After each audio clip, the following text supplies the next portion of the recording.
In early 2019, we left Los Angeles in search of a better life. We sold our stuff, moved to a cheap city, and got the fuck outside.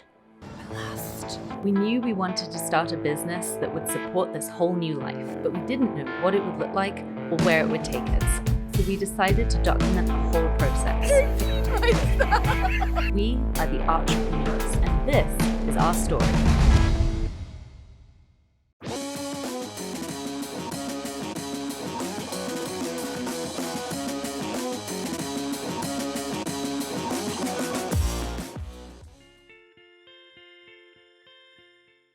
2 weeks after we got back from London, we decided to try and recapture what we'd experienced at Frank's Cafe in our own backyard.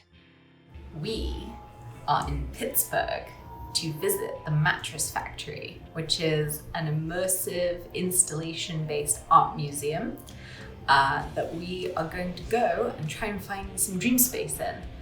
So we picked out this place doing a local search. It's one of the better known art museums in the city. It's our first trip to Pittsburgh, so we're excited to maybe have a new experience here and try and get a shift in perception that will continue to fuel our artistic and creative potential.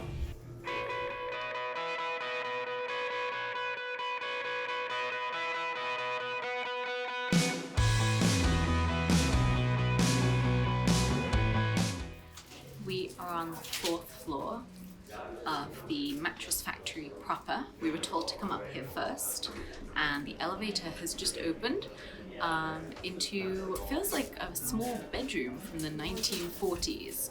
There are things hung up around the walls, and it opens out into what looks like a big rainbow painted space. So we're gonna go check it out.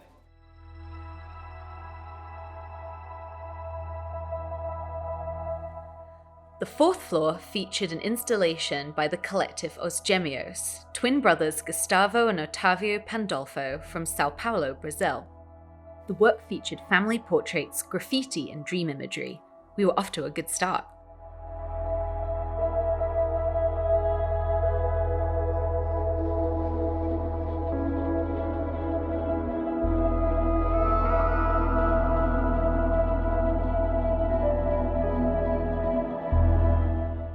So we just did the 4th floor, and so far I'm really liking this place. It has immersion, it has colors, it's very whimsical and fun, there's sound. I feel good about this. I feel like we're gonna find dream space today. We stumbled across work by transgender artist Greer Langton, who used dolls to reflect her experiences with drug addiction, and found 2 infinity rooms by Yayoi Kusama.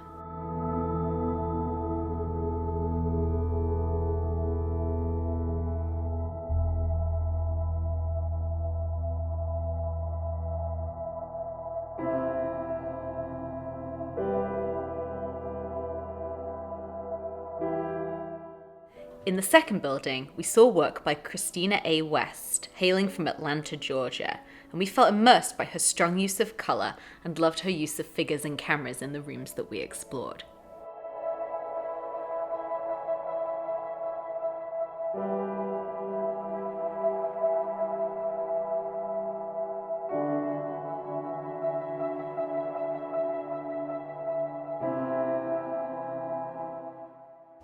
I feel very at home here.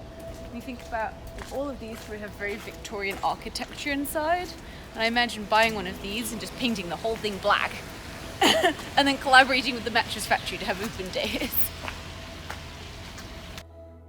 The edit you just watched paints our day as full of inspiration and magic in a quiet space devoted to art.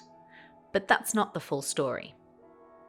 So we have just completed 2 out of 3 of the Mattress Factory buildings. And right now, I'm feeling pretty frustrated.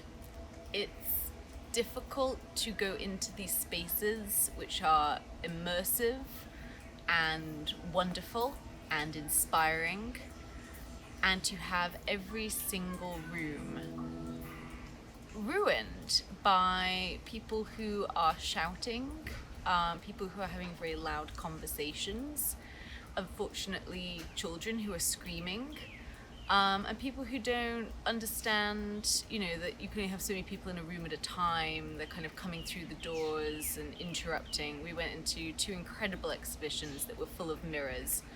And too many people kept crowding in and out of it, so you couldn't get a sense of the space. You couldn't contemplate where you were or what you were supposed to be experiencing in any meaningful way.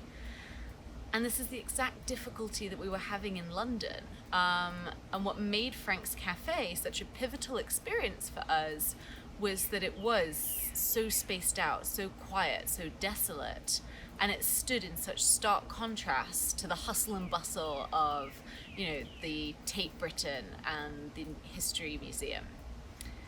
And so I'm frustrated. I feel as though we got really close to finding dream space today, and there were a couple of instances, especially at the beginning, where I feel like we got there a little bit, and there was a lot that was so inspiring to see.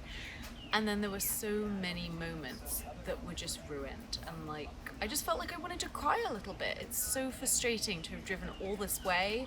We're happy to donate the money, we're happy to make the trip, we want to be doing this, we want to be showing people what they can come and experience, and have it just so poorly managed. I so want people to be able to come and have these experiences. I don't want to be an art snob. I don't want to be someone that says this is how you have to behave or this is how it's supposed to be.